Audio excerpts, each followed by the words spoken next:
Welcome friends. आज की कहानी शुरू करने से पहले अगर आप इस चैनल पर नए हैं तो प्लीज़ इस चैनल को सब्सक्राइब कर लें। मतलब का रिश्ता, दिल छू लेने वाली कहानी। एक गांव में एक बड़ा साहूकार रहता था। साहूकार के बहुत पैसे वाला था। आसपास के कई गांव में उसका बड़ा नाम था, लेकिन इस साहूकार को अपने पैसों का, अपने रुतबे का और अपने नाम का बड़ा ही घमंड था। अपने नाम को बनाए रखने के लिए बहुत ज़्यादा सोचता था और बिना किसी की भावनाओं की कद्र किए वो सब करता था जो उसे लगता था कि करना चाहिए। साहूकार को कई सालों बाद एक संतान प्राप्ति हुई थी। साहूकार ने अपनी इस खुशी को मनाने के लिए अपने घर पर एक बहुत बड़ा कार्यक्रम रखा, जिसमें उसने आसपास के गांव के सभी श्रीमंत लोगों को और सिर्फ ऐसे रिश्तेदारों को जो पैसे वाले थे बुलाया था। पास के ही गांव में साहूकार की खुद की सगी बहन भी रहती थी। क्योंकि इन दिनों उसकी आर्थिक परिस्थिति कुछ अच्छी नहीं थी, इसलिए उसने अपनी बहन को तक इस कार्यक्रम के लिए नहीं बुलाया। साहूकार ने जिस कार्यक्रम का आयोजन किया वह इतना भव्य था और इसके अलावा उसमें इतने प्रसिद्ध और श्रीमंत लोग आने वाले थे कि इस कार्यक्रम की चर्चा हर गांव में होने लगी। यह खबर उस साहूकार की बहन तक भी पहुंच गई। बहन को ये जानकर बहुत ज़्यादा खुशी हुई कि इतने सालों बाद उसके भाई को आखिरकार संतान सुख प्राप्त हो ही गया। बहन ने सोचा कि भाई गलती से उसे इस बारे में बताना भूल गया होगा और अपनों का भला कोई न्योता देता है।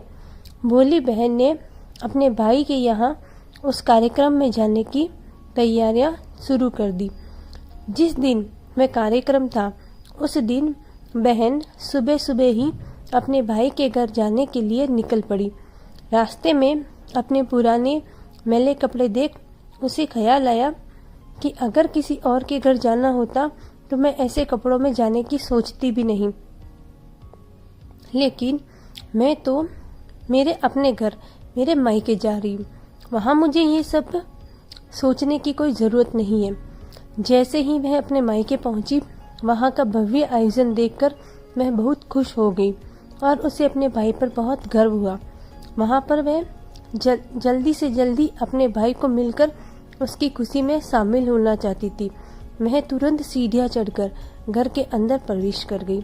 उसने देखा कि उसका भाई मेहमान के तौर पर आए सभी धनाढ्य और नामी लोगों का स्वागत करने में व्यस्त हैं। बहन जैसे ही अपने भाई की तरफ उससे मिलने बढ़ी, उसके भाई की नज़र उस पर पड़ गई। अपनी बहन को ऐसे मैले पुराने कपड़ों में देखकर भाई ने उससे मिलना तो दूर बल्कि तुरंत बहाना बनाकर वहां से निकल गया। बहन ने सोचा इतने लोगों में बेचारा अकेला भाई क्या क्या करे, जरूर उसे कुछ काम याद आया होगा, इसलिए वह वहां से चला गया होगा। बहन बाद में अपनी भाभी से मिलने गई। भाभी ने उसका स्वागत किया और उसे खाना खाने के लिए आग्रह किया। बहन ने सोचा ठीक है, पहले खाना खा लेती हूँ, फिर बाद में आराम से भाई से मिल लूंगी। बहन खाना खाने के लिए पगत में बैठी। साहूकार भाई ने देखा कि अपने सभी धनवान मेहमानों के बीच उसकी गरीब बहन बैठी हुई है। पोशाक पहने लोगों के बीच उसकी बहन जो पुराने मैले कपड़े पहनकर बैठी थी, यह साहूकार से देखा नहीं गया। उसने अपनी बहन को अपने पास बुलवाया, भला बुरा सुनाया और वहां से जाने के लिए बोला। बहन ने अपने सपने में भी नहीं सोचा था कि उसके साथ कभी ऐसा व्यवहार भी हो सकता है, वह भी उसके खुद के मायके में। अपना अपमान होने के बाद बहन तुरंत अपने घर ससुराल जाने के लिए चल पड़ी। बहन इस बात को पचा भी नहीं पा रही थी कि उसके अपने भाई ने उसके साथ इतना बुरा व्यवहार किया। उसकी आंखों में आंसू नहीं थम रहे थे। रास्ते में उसे अपनी पुरानी दोस्त मिली। उस दोस्त ने उसे रोने का कारण पूछा। हालांकि बहन ने उसे कुछ भी नहीं बताना चाहती थी, लेकिन दोस्त के बार बार पूछने पर उसने उसके साथ ये सारी घटना उसे बता दी। उसकी दोस्त एक समझदार महिला थी और काफी प्रैक्टिकल सोचने वाली थी। उसने कहा अगर तुम मेरी बात मानो तो एक दिन तुम्हारा भाई खुद तुम्हें अपने यहाँ बुलाएगा और तुमसे माफी मांगेगा। बहन ने उसे कहा कि मैं तुम्हारी हर बात मानूंगी, बताओ मुझे क्या करना होगा। दोस्त ने कहा कि तुम इस अपमान को, इस दुख को एक दिशा दे दो और नए उद्योग शुरू कर दो।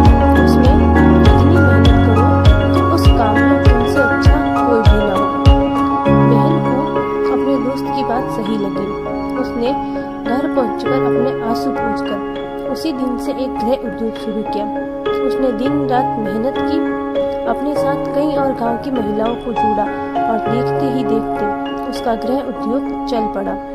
कुछ ही सालों में आसपास के 50 गांव में उसका नाम और रुतबा काफी बढ़ गया और अब वह पैसों के मामले में अपने भाई से भी ज्यादा बड़ी बन गई। भाई को जब यह पता चला कि उसकी बहन इतनी श्रीमंत हो गई है तो उसने सोचा कि एक बार उससे मिलकर आया जाए। वह जब अपने बहन के उसके घर मिलने पहुंचा तो बहन ने उसका किसी राजा महाराजा की तरह स्वागत किया, उसकी पसंद का खाना खिलाया। बहन का ऐसा व्यवहार देखकर भाई को अपनी पिछली गलती का एहसास हुआ, इसलिए उसने अपनी बहन को अपने घर में होने वाली पूजा के लिए आमंत्रित किया। कुछ ही दिनों बाद बहन अपने भाई के यहाँ उस पूजा के लिए पहुंच गई। जैसे ही बहन अपने भाई के घर पहुंची, उसका भाई उसके स्वागत के लिए दरवाजे में ही